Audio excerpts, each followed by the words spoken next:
সংগ্রামী সভাপতি জননেতা মির্জা আব্বাস, প্রধান অতিথি সৎ স্বচ্ছ সংগ্রামী জননেতা মির্জা ফখরুল ইসলাম আলমগীর, জাতীয় নেতৃবৃন্দ,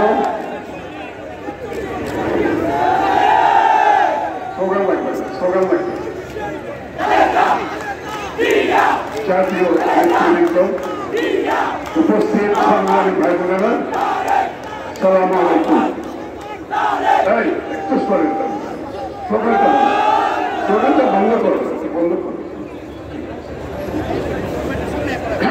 বন্ধুগণ,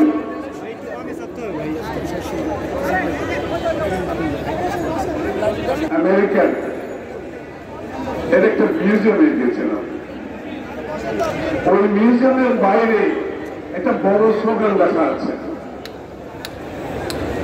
সেটা হচ্ছে when injustice become law, resistance become a duty।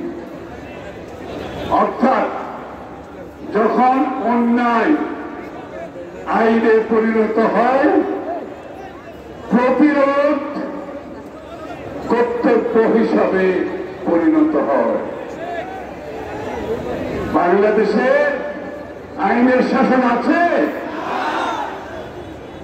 বাংলাদেশে যদি আইনের শাসন না থাকে, বাংলাদেশে যদি অন্যায় আইন হয়ে যায়, তাহলে প্রতিরোধ কর্তব্য হয়ে পড়ে।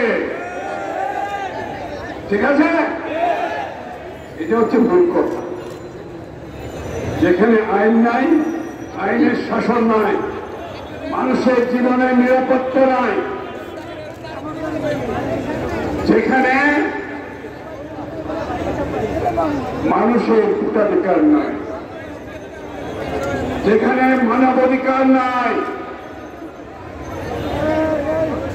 যেখানে গণমাধ্যমের স্বাধীনতা নাই, যেখানে বাক স্বাধীনতা নাই, যেখানে জীবনের নিরাপত্তা নাই, যেই দেশে ৬০ লক্ষ বিরোধী দলীয় নেতা কর্মীর বিরুদ্ধে মিথ্যা মামলা দিয়ে ভিন্ন মত ভিন্ন পক্ষে বন্ধ করে দিতে চায়, যে দেশে এই রেজিমের বিরুদ্ধে কথা বললে গুম হয়ে যায়, খুন হয়ে যায়, পুলিশের হেফাজতে মৃত্যুবরণ করতে হয়, জেলখানায় বিনা চিকিৎসায় মৃত্যুবরণ করতে হয়, সেই দেশে শুধুমাত্র কি প্রতিবাদ করে এখান থেকে বের হয়ে যাবে?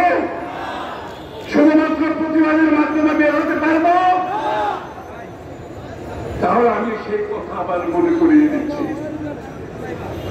যেখানে অন্যায় আইনে পরিণত হয়, সেখানে প্রতিরোধ কর্তব্য হিসাবে মেনে নিতে হবে। কেন বেগম খালেদা জিয়া আজকে জেলের মধ্যে আছে? কেন দেশনেত্রী গণতন্ত্রের মা জেলের মধ্যে আছে? সেটা কি কারো অজানা? ভোট চুরি করে জনগণকে বাইরে রেখে সরকারি কর্মকর্তাদের সুবিধা নিয়ে লুটপাট দুর্নীতির সুযোগ দিয়ে ভোট চুরি করে ক্ষমতা দখল করতে হবে। বাংলাদেশের মানুষের সকল অধিকার কেড়ে নিতে হবে, বাক স্বাধীনতা কেড়ে নিতে হবে, গণতন্ত্রের সমস্ত গণতান্ত্রিক কর্মকাণ্ড কেড়ে নিতে হবে, জীবনের নিরাপত্তা কেড়ে নিতে হবে, দেশ বিক্রি করে দিতে হবে, দেশ বিক্রি করে দিতে হবে। তাহলে দেশনেত্রী বেগম খালেদা জিয়াকে বাইরে রেখে এটা কি সম্ভব হবে? তাকে তো জেলে যেতে হবে, অন্যায়ভাবে জেলে যেতে হবে। আজকে তারা বিচারের, একটা মানুষ একটি দেশের নাগরিক, তার যে বিচারের অধিকার সবকিছু একটা একটা করে লঙ্ঘন করছে। আমি যদি বলি আপনাদের একটা উদাহরণ হিসাবে, জাতিসংঘের যে মানবাধিকার ঘোষণা করেছে, আন্তর্জাতিক মানবাধিকার ঘোষণা, সেখানে আর্টিকেল 11-এ পরিষ্কার ভাবে বলা আছে বিচারের বেলায় কেউ যদি কারো অজান্তে যদি কোনো কিছু ঘটে থাকে তাকে দণ্ডপ্রাপ্ত কোনো বিচার করা যাবে না, তার বিরুদ্ধে দণ্ডপ্রাপ্ত কোনো বিচার হতে পারে না। বাংলাদেশের সংবিধানে পরিষ্কার ভাবে বলা আছে আমাদের বিচারের অধিকারের কথা, তারা লঙ্ঘন করছে। বাংলাদেশের আইনে আছে বিচারের কথা, তারা লঙ্ঘন করছে। বন্ধুগণ, আমি বক্তব্য শেষ করছি। বৃষ্টি যে কোনো সময় আসবে, আমাদের আরো প্রয়োজনীয় বক্তারা আছে।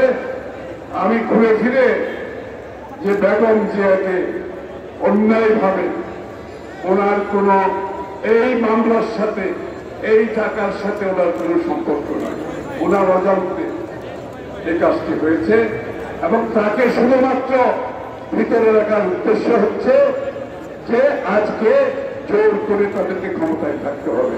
তাহলে আবার ঘুরে আসি, যেখানে অন্যায় আইনে পরিণত হয় সেখানে প্রতিরোধ অনিবার্য।